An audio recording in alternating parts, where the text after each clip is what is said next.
Today we'll be starting on a new piece of music in the style of an Irish jig. It's going to be a very lively, upbeat, positive piece of music, and it is a compose-along, so I hope you'll write your own piece of music along with me. We'll be touching on the Mixolydian mode and working on the piano sketch. And then once that sketch is done, we're going to orchestrate it for full orchestra. All right, let's get started.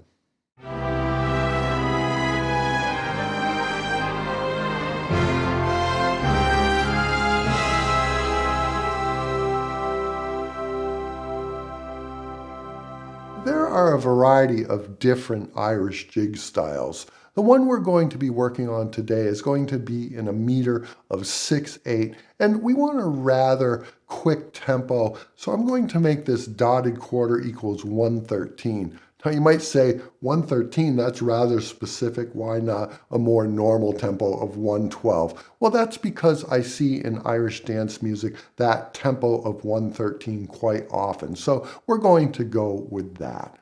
It's called a wee Irish village wakes, and the idea behind it is this small village is waking up at sunrise and the shops are opening and there's all sorts of activity on the streets. It's kind of reminiscent of the opening scene of Beauty and the Beast where Belle walks into the town. That's kind of the feeling that I'm after here. So let's look a little bit at the mode that we're going to use, Mixolydian, and how we might use that to write the A section of this piece. Mixolydian is the fifth mode of the major scale. Here we're starting with a G major scale, and we're going to use the same notes that are in this scale, but starting on the fifth degree. So here's our first, second, third, fourth, fifth. So we start on this D, use all of the same notes that are in the G major scale, and then build a new scale. And that will be our D Mixolydian scale. And you can see here that we have all the same notes as the G major scale, just starting on D. We have the F sharp. And another way to think about the D Mixolydian scale and constructing one is that we can start with a D major scale and then lower the seventh degree. So in D major, this would be a C sharp, and here you can see it's a C natural. Let's take some time now to really get the sound of this D Mixolydian into our minds. I'm going to play the scale, listen to how the root, that major third, and lowered seventh all interact to give us the sound of the scale.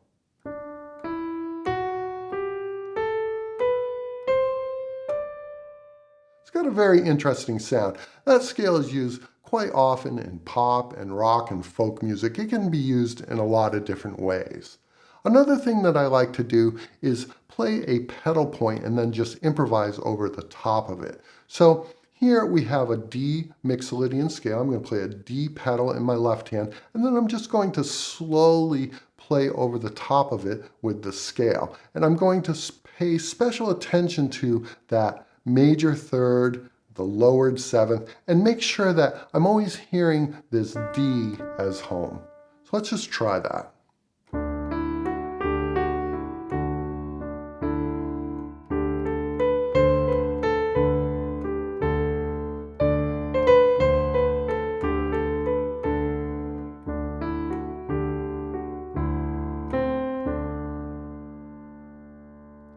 I'm really getting the sound of it into my mind. And what I would like you to do is take some time now and just improvise like that. Whether you're using piano, you can also use whatever your instrument of choice is, or your voice. I like to use my voice too to really make sure that I'm hearing the mode. And then we'll come back and we'll start writing our piece.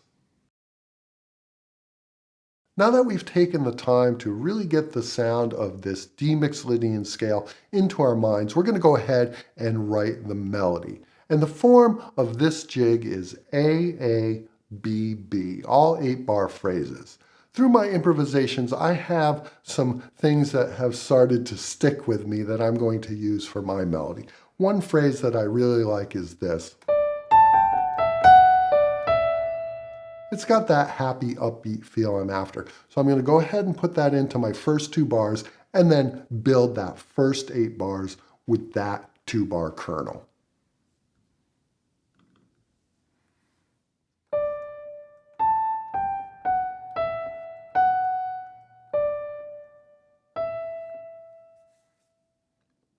Now that we have our first two bars written, let's see if it's fitting the requirements of our melody.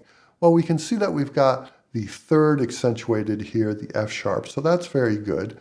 We start off with a D and an A, so that suggests that this will be the one chord. I'm not really that concerned with chords at this point. I just really want to write a strong melody, but it looks like we have something like 2 chords per bar here. The one thing that we don't have is the C natural, the lowered 7th degree. So we're going to want to make sure to have that in this next 2-bar phrase. I'm going to take the exact rhythm that we have here and come up with a phrase that answers this phrase, is 2 bars long, and includes that C natural. So let's just improvise some things, see if we can hear something that will work here.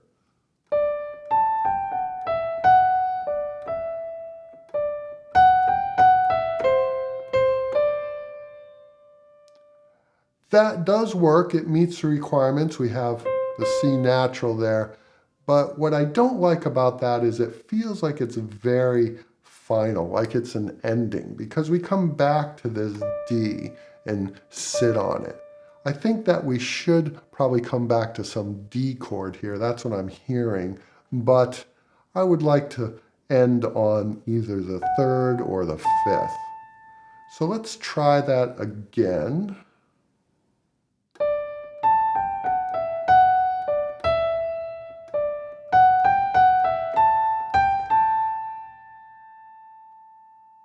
Well, that's better in one way. We end on this A, but we don't have our C natural. So let's try something else. Let's try to go up to this higher C up here.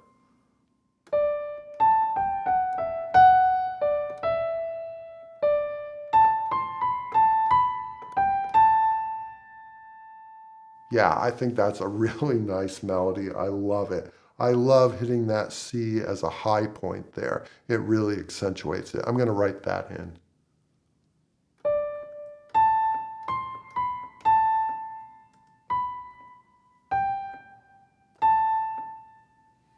Let's take a listen to that now, played back in tempo.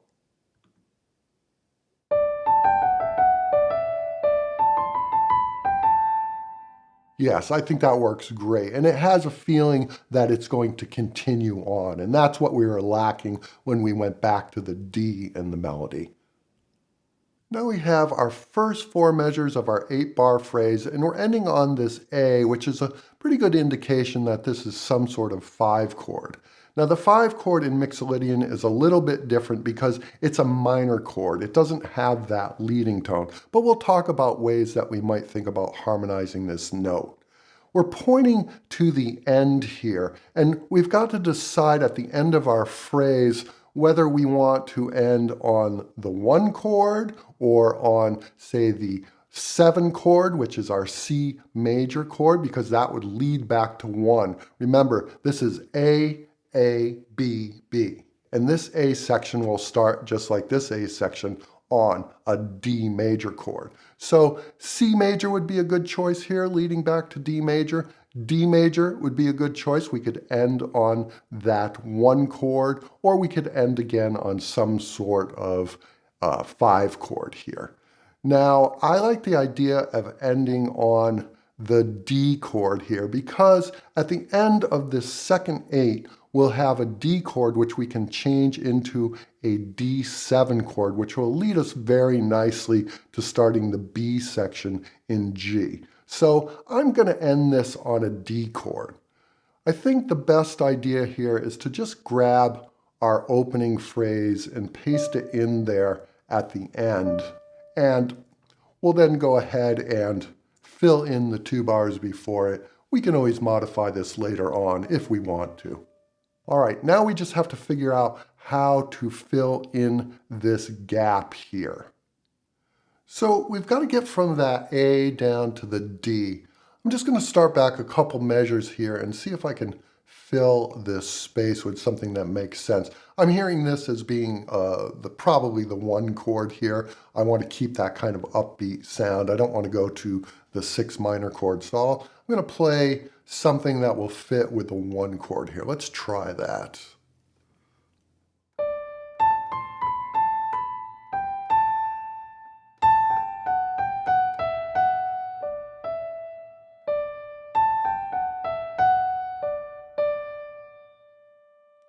That works.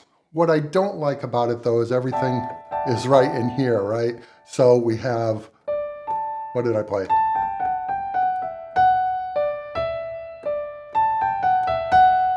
Right, everything, just these 5 notes. If I look at the range of our melody so far, our low note is a D, and our high note is this C. So we have this minor 7.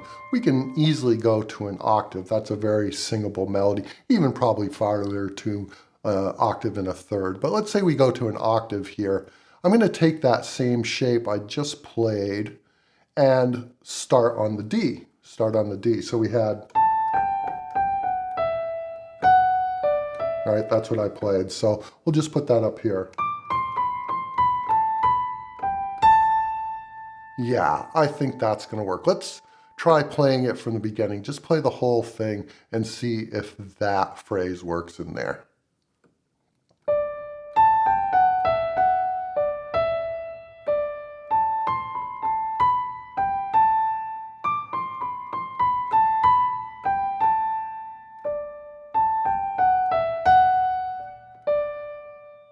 Yeah, that works nicely. I think that's really good.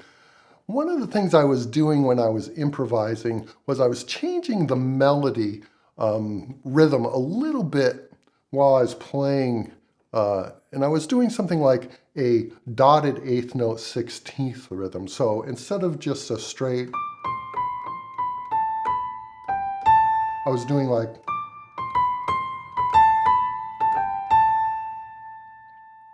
or maybe, that would be really nice there, I think. I'm going to go ahead and put that in, and then just we'll listen to it in time and see how that sounds. I know I said I wasn't going to think too much about the harmony as I wrote this melody, but then of course I went on to talk about the harmony in certain places. Well, certain harmonies are just implied. And go ahead and acknowledge that as you're writing, but don't let it hamper your melody. If you want to go somewhere else, go somewhere else. But when you're writing a melody like this, where we're really conforming it to this certain scale, to this Mixolydian scale, certain harmonies are just going to be implied. All right, let's listen to this melody now at tempo, and then we'll come back and harmonize it.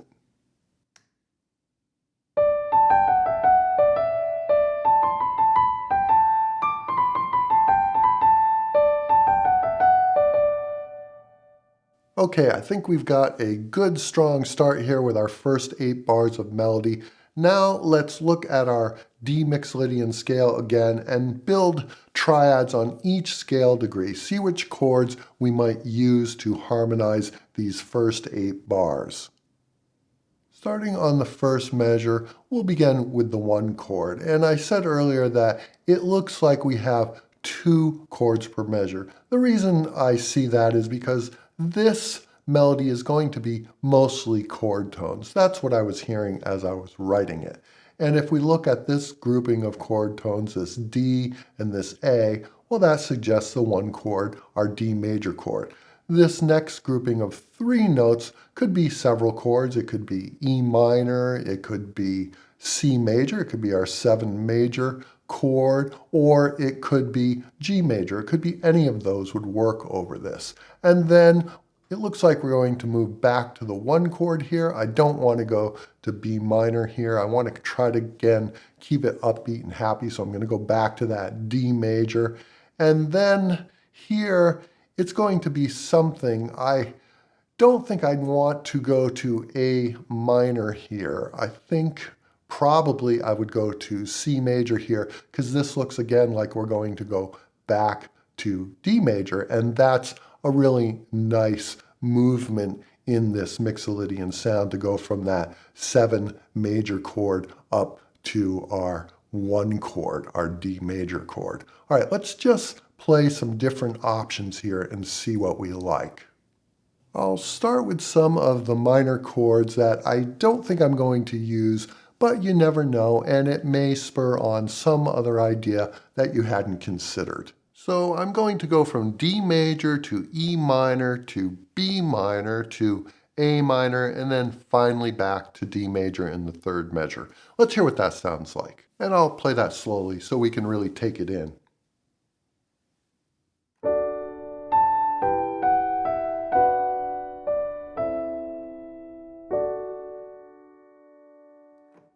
That sounds very nice, but it's just not the kind of feeling that I want.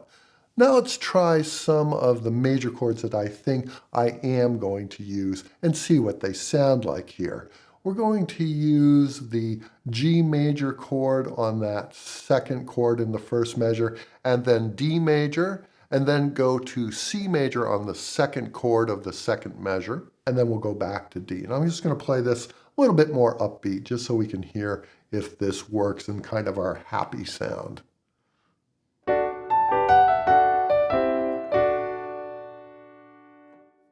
These chords fit the ideas behind this piece much better. Not that the other chords were wrong or bad, they sounded just fine. They just worked for a different type of feeling. And they could be useful if there was a portion of the music where we wanted to take the theme in a more melancholy direction.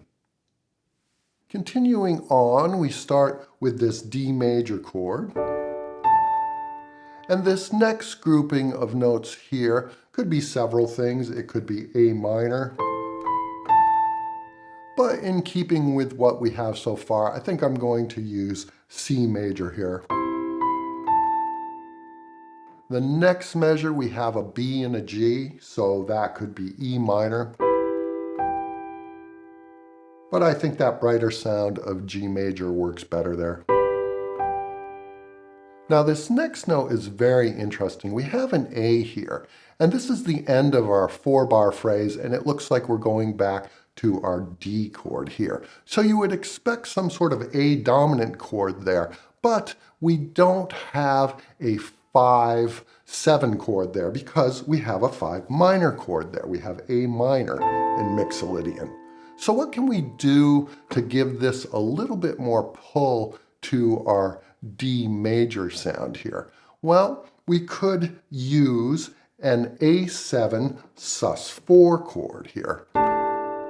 And you can hear that that's got a little bit more pull back to this D. Another thing that I really like about going to our D chord here is that we've got a C in the melody. So we get that flat 7, that D7 sound here, which is so much a part of Mixolydian. All right, I'm going to put those chords in, and then let's just listen to these first 4 bars and see how this works out.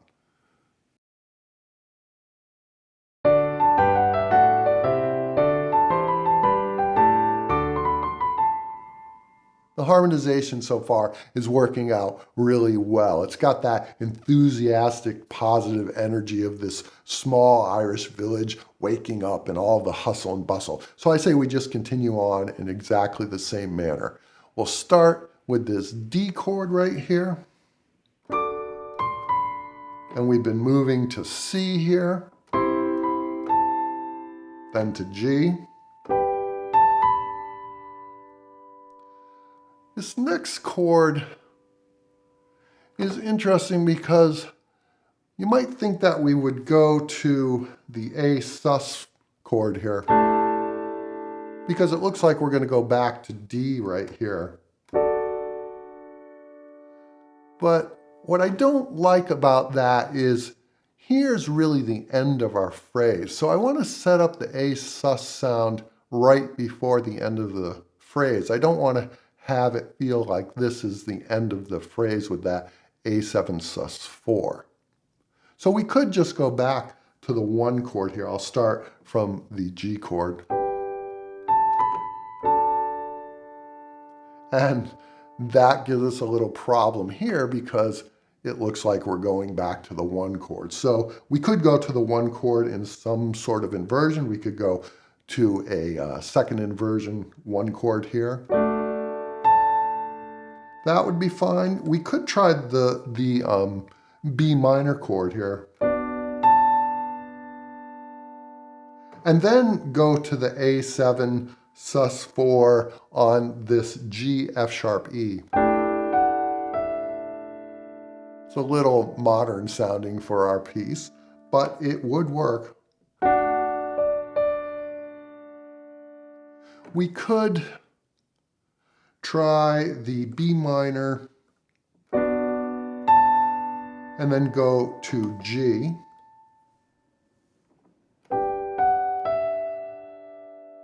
And then take this F sharp and make it an E natural and use our A7 sus4 and then go to D. And there's something kind of nice about putting the A7 sus4 here and making this note an E, because we haven't added in any ornamentation yet. And there's some very classic Irish ornamentation.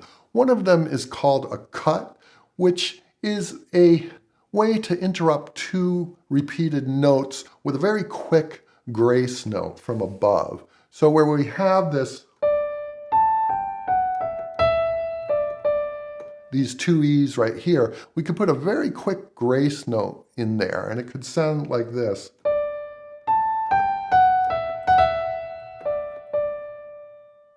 And I really like that. So I think that's what I'm going to do. I'm going to put the A7 sus4 here going to D. Let me put those chords in, and then we'll listen to our phrase, this whole first 8-bar phrase. I finished entering the chords for the second half of our A section, and I did use this D chord in second inversion. I used the B minor chord, and then I decided to use an E minor chord here.